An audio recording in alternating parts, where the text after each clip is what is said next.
Reaction दिया जब उन्हें ये यकीन हो गया कि मैंने इस्लाम वाकई कबूल कर दिया है। जैसा कि मैंने आपको पहले वीडियो में बताया कि अक्टूबर मंथ में मैंने अपने पापा को SMS के थ्रू बता दिया था कि मैं इस्लाम कबूल कर चुकी हूँ। पहले मेरे पापा ने ये एक्सेप्ट नहीं किया, मेरे फादर साहब ने ये माना ही नहीं। उनको लगा शायद ये इन्फ्लुएंस है, असर थोड़ा बहुत होता है, जो आप रेगुलरली जो आप देखते हैं सुनते हैं, जिस माहौल में रहते हैं थोड़ा सा असर हो जाता है, तो शायद ये वो असर हुआ है इस पे।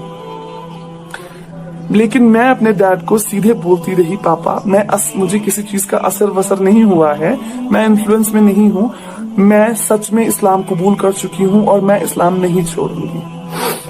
अब मेरे पापा मुझे समझाने लगे कि बेटा, मैं हर दिन की इज्जत करता हूँ, हर दिन बहुत खूबसूरत है और इस्लाम बेहद खूबसूरत रिलीजन है, लेकिन आप अपना धर्म छोड़कर किसी और धर्म को अपना लें, ये सही नहीं है। आप अच्छी बातें उठाएं इस्लाम से, अपनाएं अपनी जिंदगी में, लेकिन पूरी तरह मुसलमान ना बन जाएं।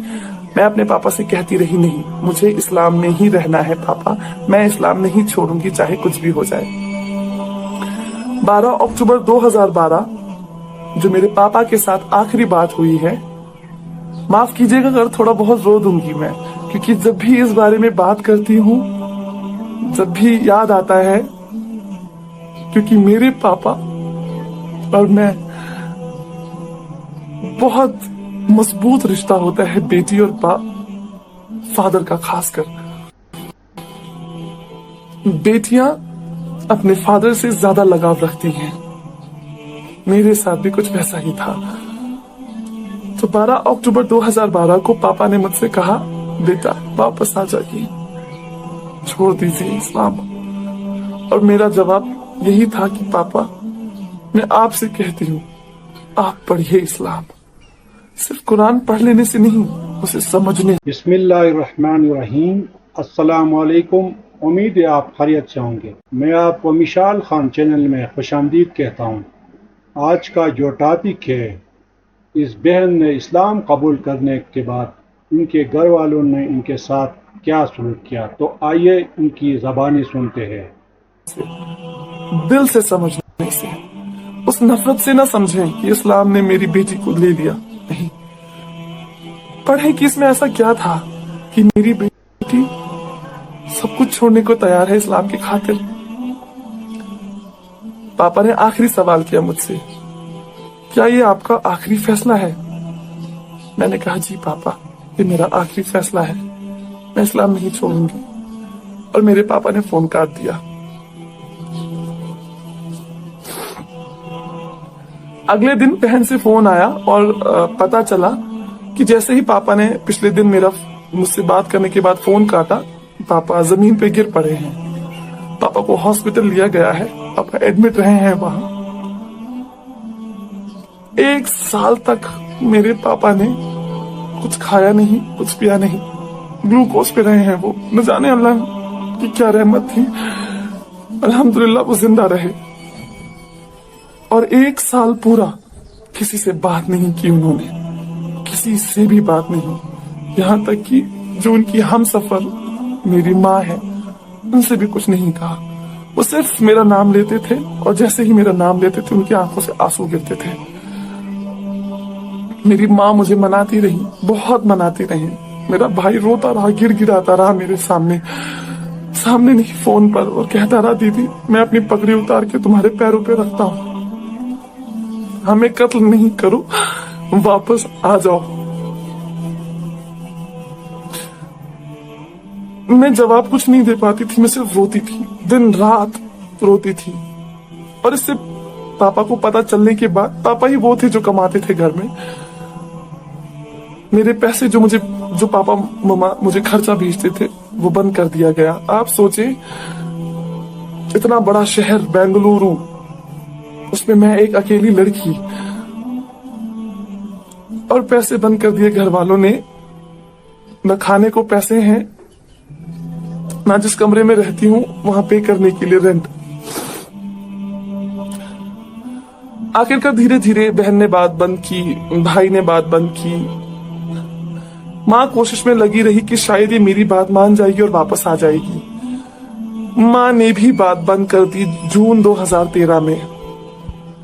माँ थक गई कोशिश करते करते कि ये वापस नहीं आएगी, ये नहीं छोड़ेगी इस्लाम। माँ ने कहा जो भी बात आपको करनी है यहाँ आकर करें, जो भी आपको कहना या सुनना है यहाँ आके सामने करें, फोन पे आज के बाद कोई बात नहीं होगी। और सारे नंबर्स वगैरह बदल दिए गए, घर का लैंडलाइन बंद करवा दिया गया, मोबाइल नंबर्स चेंज हो गए। मतलब मैं वो हो गई, कहते हैं ना, बिल्कुल बेसहारा। बेशक मेरा सहारा अल्लाह था, मेरा ईमान अल्लाह था, मेरा यकीन अल्लाह था। लेकिन जरूरत होती है, माँ बाप की जरूरत होती है। खुदा का निजाम ही कुछ ऐसा है, माँ बाप वो मोहब्बत औलाद से, और वो औलाद के दिल में मोहब्बत अपने माँ बाप के लिए, ये खुदा ने कुछ सिस्टम ही ऐसा बनाया है। तो जब वो मेरी जड़ें जब हिल गई, मैं कमजोर पड़ गई, और यहाँ से माँ बाप ने पैसा भेजना बंद कर दिया था पहले ही, मजबूर होकर मुझे वो कमरा छोड़ना पड़ा और मैं जाके रहने लगी एक मदरसे में। वहां पे गरीब लड़कियां और अनाथ लड़कियां रहा करती थी। मैंने वहां रहना शुरू किया। सबसे अच्छी बात यह हुई कि मैंने अरबी सीखी वहीं पे। मैं जो अरबी में आज कुरान पढ़ पाती हूँ, मेरी पहली बेसिक तालीम अरबी की उसी मदरसे में हुई। और बहुत कुछ सीखने को मिला कि मैंने तो फिर भी 23-24 साल माँ बाप के साथ रही हूँ। माँ बाप ने इतना अच्छी जिंदगी दी है, हमेशा ख्वाहिशें पूरी की हैं। वहां वो बच्चियां थी मदरसे में जिन्होंने बचपन से अपने माँ बाप को खोया है। कोई नहीं है उनका सिवाय अल्लाह के।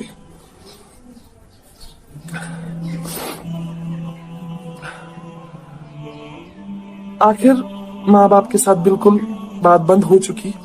नवंबर 2018 में जो आखिरी बात मेरी हुई है, वो हुई है मेरी नानी से। मैंने अपनी नानी को किसी तरह, मुझे उनका नंबर याद आया, एक दिन क्लिक हुआ अचानक से।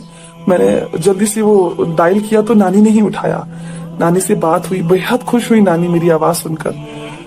मेरे बारे में पूछा उन्होंने, फिर बोला बेटा क्यों किया तुमने ऐसा, क्या जरूरत थी करने की। अब सब भूल चुके हैं तुम्हें, कोई याद भी नहीं रखता है, तुम्हारे बारे में कोई बात नहीं करता। तुम्हारी बात, तुम्हारा नाम लेना सख्ती से मना है, तुम्हारा नाम कोई नहीं ले सकता। तो अब आप जहां हैं खुश रहें, अच्छे से रहें, सुकून से रहें। तड़पना आपको भी है, तड़पना हमें भी है, क्योंकि वो खून का रिश्ता, मोहब्बत का रिश्ता जो हमारे बीच है, वो तो खत्म नहीं हो सकता। आपकी माँ को, आपके फादर साहब को आप याद आती हैं, बहुत याद आती हैं। लेकिन जो ये सोशल कंपल्शन होती है ना, जो सोसाइटी है बीच में, इसकी वजह से अलग है आप नहीं मिल पाएंगे अब। उन्होंने मुझे एक बात और बोली, मेरी नानी ने उन्हें बोला, ख्वाब में भी यहाँ आने की जुर्रत नहीं करना। असली का तो छोड़ ही दे, आप ख्वाब में आने की जुर्रत नहीं करना।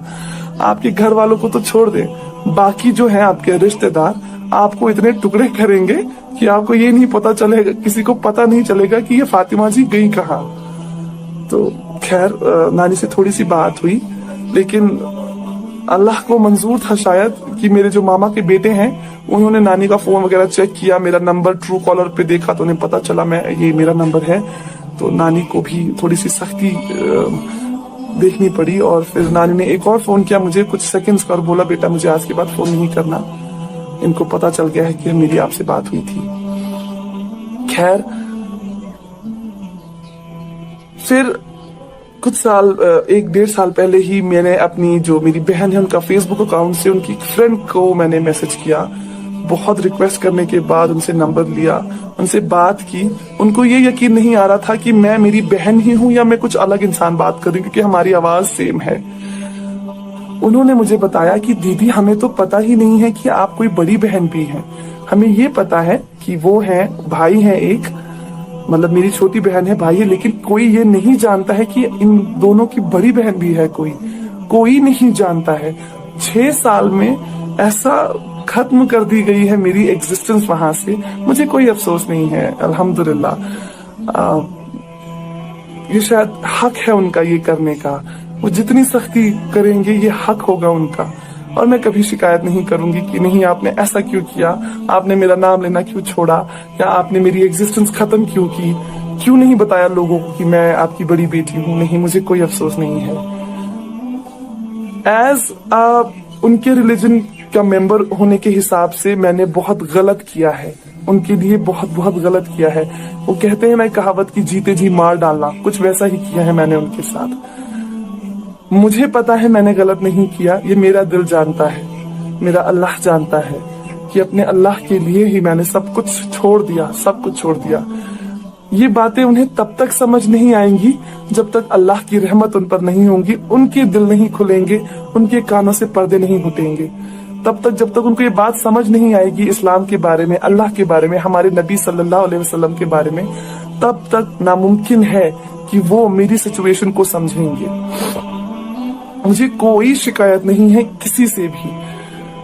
खैर, जितने भी नए मेंबर्स घर में ऐड हुए हैं, जैसे कजन्स वगैरह की, मेरे भाई की शादी, चचेरे भाई की शादी, जिनकी भी भाई बहनों की शादी है, जितनी भी भाभियां या जीजू घर में आए हैं, किसी को नहीं पता है कि इनकी एक बड़ी बेटी भी थी। तो बिल्कुल ही खत्म कर दी गई हूँ।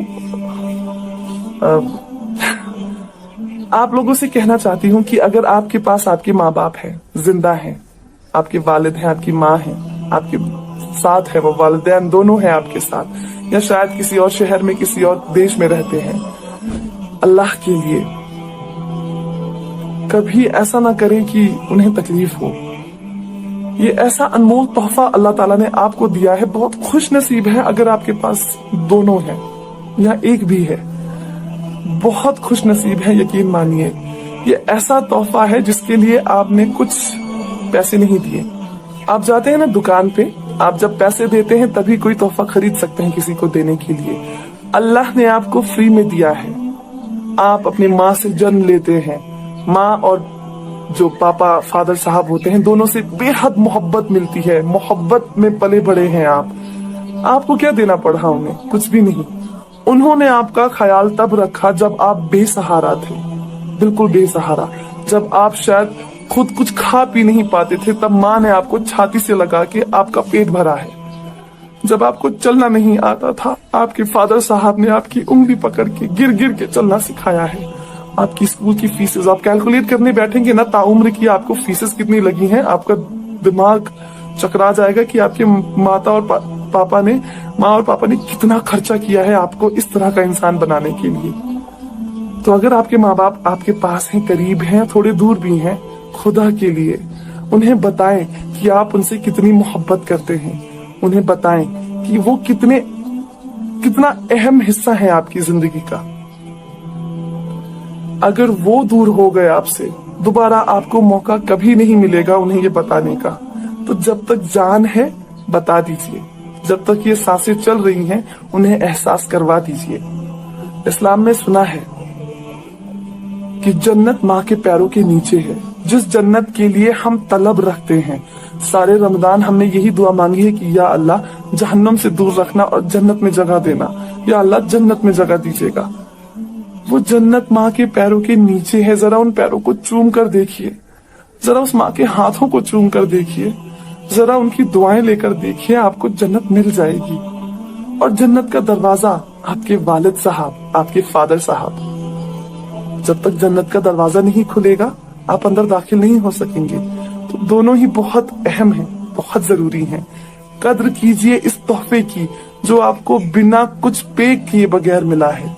कद्र कीजिए उस तोहफे की जिन्होंने ताउम्र आपका ख्याल रखा है और आपसे वैसी ही मोहब्बत करी है जिस दिन से आप पैदा हुए हैं। वही मोहब्बत वो आखिर सांस तक आपसे करते हैं। इंतजार कीजिए मेरी अगली वीडियो का, जिसमें मैं आपको बताऊंगी कि जिंदगी में फिर कैसी सख्तियां आई और अल्लाह ताला ने कैसे। और नाजरीन, मजीद इस्लामिक वीडियोस के लिए वीडियो को लाइक, चैनल को सब्सक्राइब कर दे और बेल आइकन दबाना मत भूलें। कैसे मदद की। वीडियो के नीचे सब्सक्राइब के बटन पर क्लिक करें, बेल के आइकॉन पर क्लिक कीजिए ताकि हर नई वीडियो की नोटिफिकेशन आप